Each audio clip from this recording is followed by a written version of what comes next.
ನಮಸ್ಕಾರ ಗೆಳೆಯರೆ, ನಾಲೆಜ್ ಕನ್ನಡಿಗ ಯೂಟ್ಯೂಬ್ ಚಾನಲ್ಗೆ ಸ್ವಾಗತ.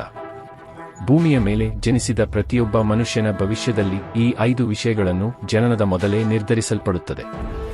ಈ 5 ವಿಷಯಗಳು ಯಾವುದು? ಯಾಕೆ ಈ 5 ವಿಷಯಗಳನ್ನು ಹುಟ್ಟಿದ ನಂತರ ಬದಲಾಯಿಸಲಾಗುವುದಿಲ್ಲ? ಅನುಭವಿಸಬೇಕಾದ ಈ 5 ವಿಷಯಗಳು ಯಾವುವು? ಈ ವಿಷಯಗಳನ್ನು ಈ ವಿಡಿಯೋದಲ್ಲಿ ತಿಳಿಯೋಣ ಬನ್ನಿ.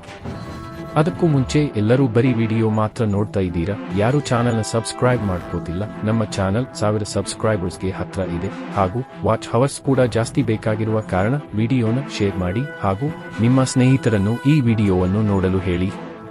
ಇದರಿಂದ ನಮಗೂ ವಿಡಿಯೋ ಮಾಡೋದಕ್ಕೆ ಪ್ರೋತ್ಸಾಹ ಸಿಗುತ್ತೆ. ಹಾಗೂ ವಿಡಿಯೋನ ಇನ್ನೂ ಲೈಕ್ ಮಾಡಿಲ್ಲ ಅಂದ್ರೆ ಲೈಕ್ ಮಾಡಿ ಹಾಗೂ ಎಲ್ಲರೂ ಚಾನಲ್ನ ಸಬ್ಸ್ಕ್ರೈಬ್ ಮಾಡ್ಕೊಳ್ಳಿ. ಇನ್ನು ವಿಡಿಯೋಗೆ ಬರೋದಾದರೆ, 5 ವಿಷಯಗಳಲ್ಲಿ ಮೊದಲನೆಯದು ಮಾನವನ ಜನ್ಮ ಎಲ್ಲಿ ಆಗಬೇಕು ಮತ್ತು ಯಾರ ಗರ್ಭದಲ್ಲಿ ಹುಟ್ಟಬೇಕು ಎಂದು ನಾವು ಹುಟ್ಟುವ ಮೊದಲೇ ನಿರ್ಧರಿಸಲಾಗಿರುತ್ತದೆ. ನಾವೆಲ್ಲರೂ ನಮ್ಮ ಇಚ್ಛೆಯ ಪ್ರಕಾರ ಹುಟ್ಟಿಲ್ಲ, ಅದು ನಮ್ಮ ಕೈಯಲ್ಲೂ ಇಲ್ಲ.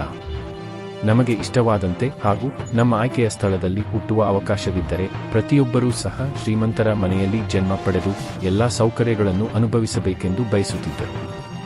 ಆದರೆ ನಾವು ಅದನ್ನು ಪಡೆಯಲು ಸಾಧ್ಯವಿಲ್ಲ. ಆ ದೇವರು ನಾವು ಹುಟ್ಟುವ ಮೊದಲೇ ನಮ್ಮ ಜನ್ಮವನ್ನು ಸರಿಯಾದ ಸ್ಥಳದಲ್ಲಿ ನಿರ್ಧರಿಸುತ್ತದೆ.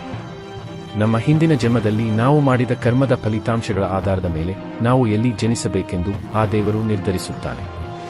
ನಮ್ಮ ಭವಿಷ್ಯವು ನಾವು ಮಾಡಿದ ಕರ್ಮಕ್ಕೆ ಸಂಬಂಧಿಸಿದೆ. ನಾವು ಮಾಡುವ ಪಾಪಾಪುಣ್ಯದ ಮೇಲೆ ನಮ್ಮ ಭವಿಷ್ಯ ನಿಂತಿದೆ. ಎರಡನೆಯದಾಗಿ ಮದುವೆ. ನಮ್ಮ ಮದುವೆ ಯಾವಾಗ ಮತ್ತು ಯಾರೊಂದಿಗೆ ನಡೆಯಬೇಕು ಎಂಬುದು ನಮ್ಮ ಜನನದ ಮೊದಲೇ ನಿರ್ಧರಿಸಲಾಗಿರುತ್ತದೆ. ಅದರಂತೆ ನಾವು ಮದುವೆಯಾಗುತ್ತೇವೆ. ಕೆಲವೊಮ್ಮೆ ನಾವು ಯಾರನ್ನಾದರೂ ಮದುವೆಯಾಗಬೇಕು ಎಂದು ಭಾವಿಸಿರುತ್ತೇವೆ. ಆದರೆ ಅನಿರೀಕ್ಷಿತ ಕಾರಣಗಳಿಂದ ನಾವು ಬಯಸಿದವರ ಬದಲು ಬೇರೆಯವರೊಂದಿಗೆ ಮದುವೆಯಾಗುತ್ತೇವೆ. ಇದೆಲ್ಲವೂ ನಮ್ಮ ಪೂರ್ವನಿರ್ಧರಿತ ಹಣೆಬರಹ. ಆದ್ದರಿಂದಲೇ ಹಿರಿಯರು ಹೇಳೋದು, ನಿನ್ನ ಹಣೆಬರಹ ಹೇಗೆ ಇದೆಯೋ ಅದೇ ಆಗೋದು ಅಂತ. ಮೂರನೆಯದು, ಒಬ್ಬ ವ್ಯಕ್ತಿಯು ಎಷ್ಟು ಹಣವನ್ನು ಹೊಂದಿರಬೇಕು. ಶ್ರೀಮಂತರಾಗಿರಬೇಕಾ ಅಥವಾ ಬಡವನಾಗಿ ಬದುಕಬೇಕಾ ಎಂಬುದನ್ನು ಹುಟ್ಟುವ ಮೊದಲೇ ನಿರ್ಧರಿಸಿರಲಾಗಿರುತ್ತದೆ. ಪ್ರತಿಯೊಬ್ಬರೂ ಶ್ರೀಮಂತರಾಗಲು ಬಯಸುತ್ತಾರೆ.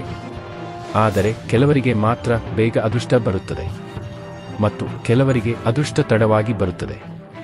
ಕೆಲವರು ಎಷ್ಟೇ ದುಡಿದರೂ ಕೊನೆಗೆ ಬಡವರಾಗಿಯೇ ಉಳಿಯುತ್ತಾರೆ ಮತ್ತು ಕೆಲವರು ಯಾವುದೇ ಕೆಲಸ ಮಾಡದೆ ಶ್ರೀಮಂತರಾಗುತ್ತಾರೆ. ಇದೆಲ್ಲವೂ ನಾವು ಹುಟ್ಟುವ ಮೊದಲೇ ನಿರ್ಧಾರವಾಗುತ್ತದೆ. ನಾಲ್ಕನೆಯದು, ಮನುಷ್ಯ ಎಷ್ಟು ಬುದ್ಧಿವಂತನಾಗಿರಬೇಕು ಮತ್ತು ಯಾರಿಗೆ ಎಷ್ಟು ಜ್ಞಾನವನ್ನು ನೀಡಬೇಕು. ಇದೆಲ್ಲವನ್ನೂ ನಾವು ಹುಟ್ಟುವ ಮೊದಲೇ ನಿರ್ಧರಿಸಲಾಗಿರುತ್ತದೆ. ಕೊನೆಯದಾಗಿ, ಮನುಷ್ಯನ ಸಾವು ಯಾವಾಗ, ಎಲ್ಲಿ ಮತ್ತು ಯಾವ ವಯಸ್ಸಿನಲ್ಲಿ ಸಂಭವಿಸಬೇಕೆಂದು ನಾವು ಹುಟ್ಟುವ ಮೊದಲೇ ಮರಣವು ನಮ್ಮ ಭವಿಷ್ಯದಲ್ಲಿ ನಿರ್ಧರಿಸಲ್ಪಡುತ್ತದೆ. ಅದನ್ನು ತಪ್ಪಿಸಲು ಯಾರಿಂದಲೂ ಸಾಧ್ಯವಿಲ್ಲ. ಅದಕ್ಕಾಗಿಯೇ ಕೆಲವರು ಚಿಕ್ಕ ವಯಸ್ಸಿನಲ್ಲಿಯೇ ಅಕಾಲಿಕವಾಗಿ ಸಾಯುತ್ತಾರೆ ಹಾಗೂ ಇತರರ ಕೈಯಲ್ಲಿ ಸಾಯುತ್ತಾರೆ. ಇದೆಲ್ಲವೂ ನಾವು ಹುಟ್ಟುವ ಮೊದಲೇ ನಿರ್ಧಾರವಾಗಿರುತ್ತದೆ. ಈಗ ಹೇಳಿರುವ ಈ 5 ವಿಷಯಗಳು ಕೂಡ ನಾವು ಹಿಂದಿನ ಜನ್ಮದಲ್ಲಿ ಮಾಡಿದ ಕರ್ಮಗಳ ಆಧಾರದ ಮೇಲೆ ನಿರ್ಧರಿಸಲ್ಪಡುತ್ತವೆ. ನಾವು ಮಾಡುವ ಪ್ರತಿಯೊಂದು ಕರ್ಮವೂ ನಮ್ಮ ಭವಿಷ್ಯವನ್ನು ನಿರ್ಧರಿಸುತ್ತದೆ. ಈ ಜನ್ಮದಲ್ಲಿ ಮಾಡಿದ ಪಾಪಗಳಿಗೆ ಶಿಕ್ಷೆಯಾಗದಿದ್ದರೆ ಮುಂದಿನ ಜನ್ಮದಲ್ಲಿ ಶಿಕ್ಷೆ ಅನುಭವಿಸಬೇಕಾಗುತ್ತದೆ. ಕರ್ಮ ಯಾವಾಗಲೂ ಹಿಂತಿರುಗುತ್ತದೆ. ಕರ್ಮ ರಿಟರ್ನ್ಸ್ ಅಂತ ಸುಮ್ಮನೆ ಹೇಳಲ್ಲ.